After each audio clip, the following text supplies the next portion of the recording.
Hi, this is Ren, and this is All Walks of Film. So, over the past couple weeks, I've made my predictions on who I thought would win the 2018 Oscars. And out of all the predictions that I made, I got 7 wrong. So, that's pretty good. I got 17 right. I did actually make some bets, and I won some bets. How did you guys do? Did I actually help any of you win? That would be really interesting to know. And if you did win, maybe throw a couple Patreon bucks our way since I helped you do that. No pressure though. So starting out, we have production design. I predicted The Shape of Water was going to win, and lo and behold, it won. For visual effects, I really thought War for the Planet of the Apes had it locked. It won almost all the other technical awards, and I thought for sure it was going to win in this category, but I guess CGI apes isn't good enough for the Oscars, and they prefer to see real people. If you haven't seen Blade Runner 2049, this is a spoiler. Rachel looked really good in Blade Runner 2049. She was really well rendered, and I think that there were a lot of good renderings in the movie. Overall, I was not a huge fan of the minimalist style of the movie. Also, I really think it won because it was showy. And War for the Planet of the Apes did what I want more movies that are special effects heavy to do, which is use the special effects to enhance the story, not to just draw attention to itself, which is kind of what I thought about Blade Runner 2049.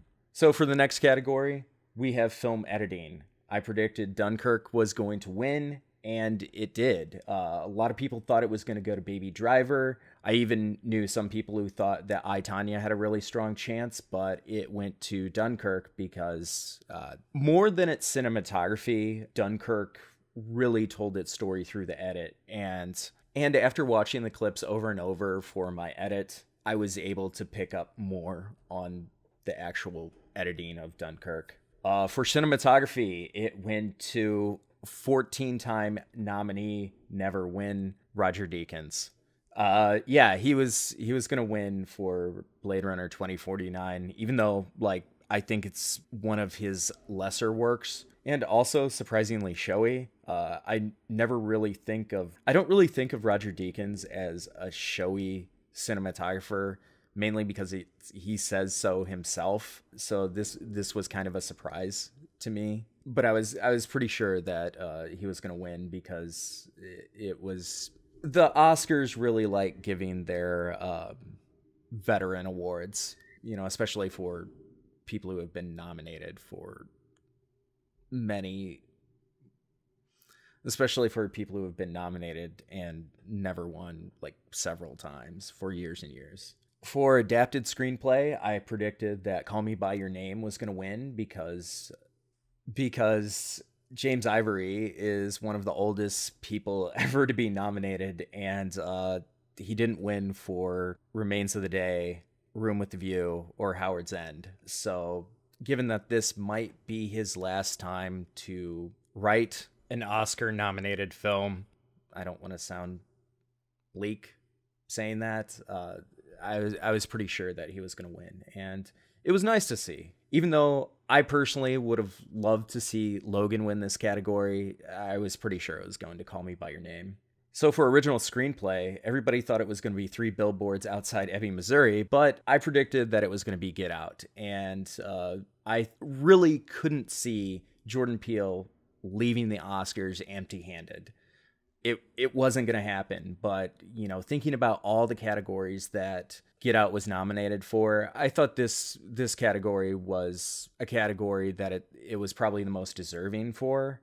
Even though I will say that the film is very derivative of The Stepford Wives, so the fact that it won for original screenplay is a bit of a stretch for me, even though it is a very competent film with a lot of sharp moments that aren't like The Stepford Wives.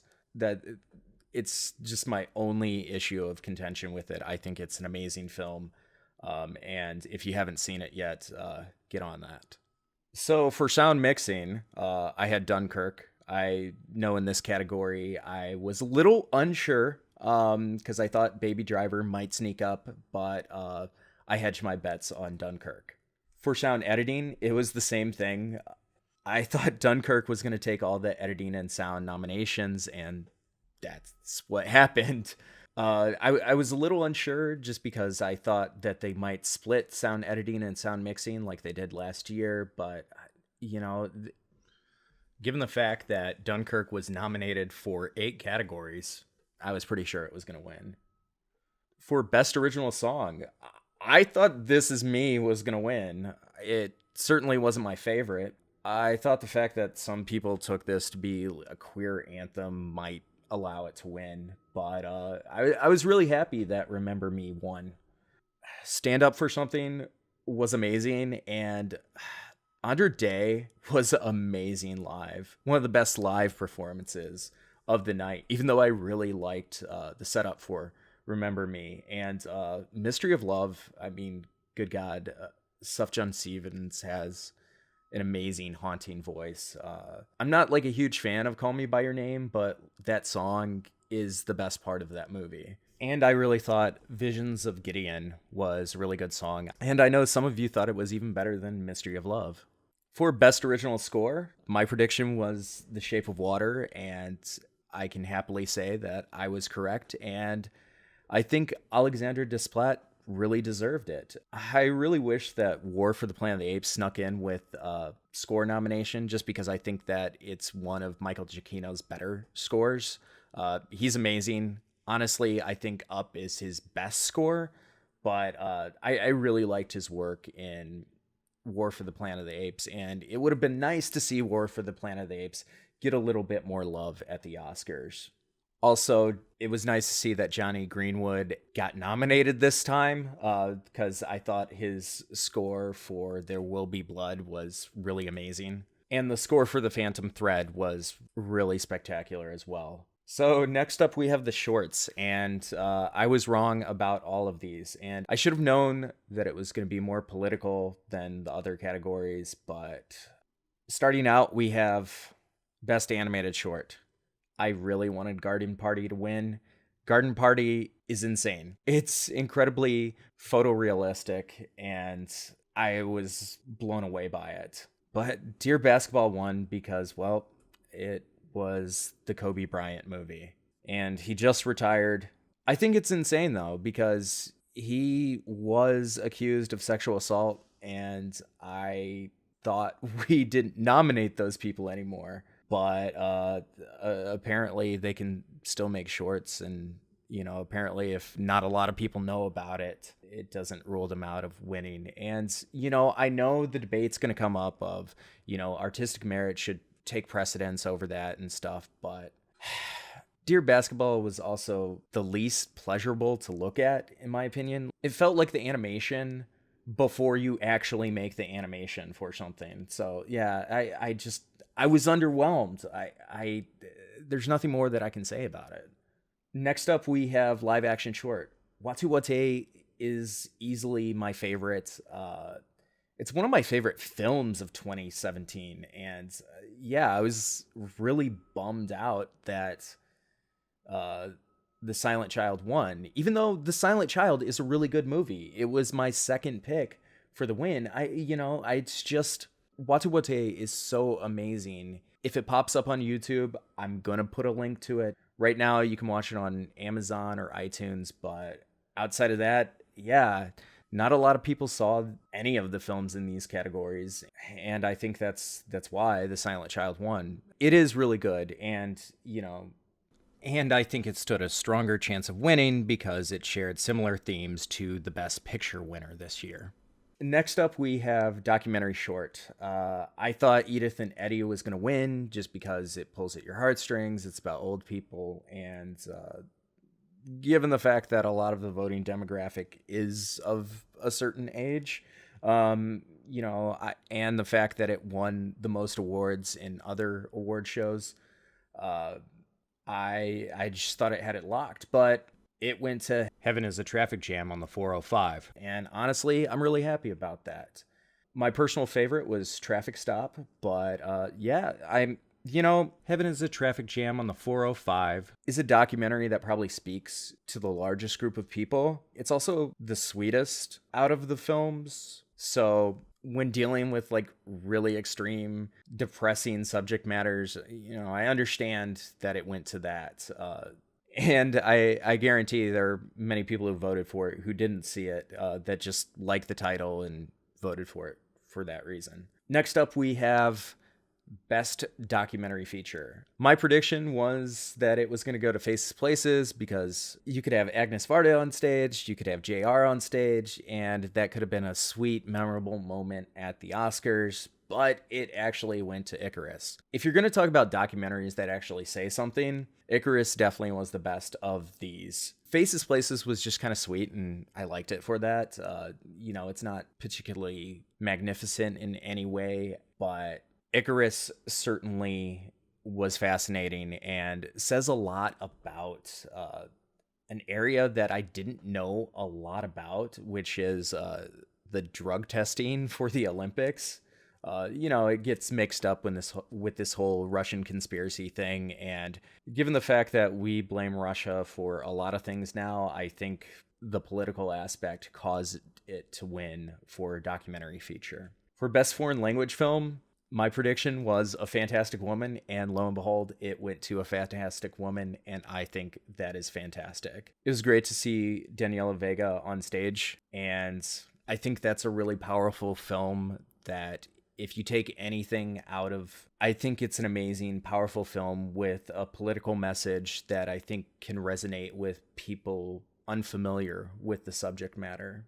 I don't know a lot about the trans experience, and I feel that just watching the film alone taught me very interesting and important aspects of trans life that I did not know about. Also, how hard it is for trans people in extremely conservative areas like Chile. This is Chile's first win. It'll be interesting to see how the Chilean people respond to that. For makeup and hairstyling, everybody knew The Darkest Hour was going to win, and it won. For costume design, I was pretty sure The Phantom Thread was going to win, but in other awards, The Shape of Water actually beat out over The Phantom Thread. So I was like not 100% sure about that one. I was getting nervous, but lo and behold, at the Oscars itself, it won. And also it was cool to see Mark Bridges win the jet ski for having the shortest speech. For Best Supporting Actor, pretty much everybody thought it was going to be Sam Rockwell, and lo and behold, he won. For Best Actress, this one was a lock. It was Frances McDormand. She did not cuss during her speech, and she did not get the band to play her off. It was a great speech. For Best Actor, pretty much everybody thought it was going to Gary Oldman. That was my prediction. Honestly, I think that Daniel Day-Lewis gave the better performance, and I would have liked to have seen Andy Serkis get a nomination of some kind. Yeah, this one went to Gary Oldman, and pretty much everybody knew that was going to happen. For Best Director, since Guillermo del Toro swept up all the other awards, that was my prediction, and he won. And finally, for Best Picture, I thought Lady Bird was going to be an underdog, and due to preferential voting, come out on top. But on a rare note, we haven't seen this since Birdman. We had a Best Director and Best Picture win for The Shape of Water. And out of the bunch, that was my favorite, but I wasn't really sure. My co-host thought it was going to be Three Billboards, and, I thought it could have possibly gone to Get Out until I started reading all the stuff about the older voters at the Oscars, not even thinking that Get Out should have been nominated. So, yeah. Overall, I think the show was pretty good, pretty entertaining. I love the whole jet ski bit. It's the Oscars. It's politicized. Not so much this year, which was nice and refreshing. I thought they were going to talk about Trump every other minute, but they restrained themselves, which, Donald Trump is too much of a joke himself to actually necessitate any jokes about him. So what did you think of the 2018 Oscars? What did you think of my picks? If you want to watch them, they are in the description as well as appearing on the screen right now. If you want to hear more of my take on the Oscars, you can go over to Zeus Ex Machina. I did a little live stream with him, so you can see my face and know how I argue with other podcasters if you haven't done that yet. Thanks for listening, and keep holding your heads high.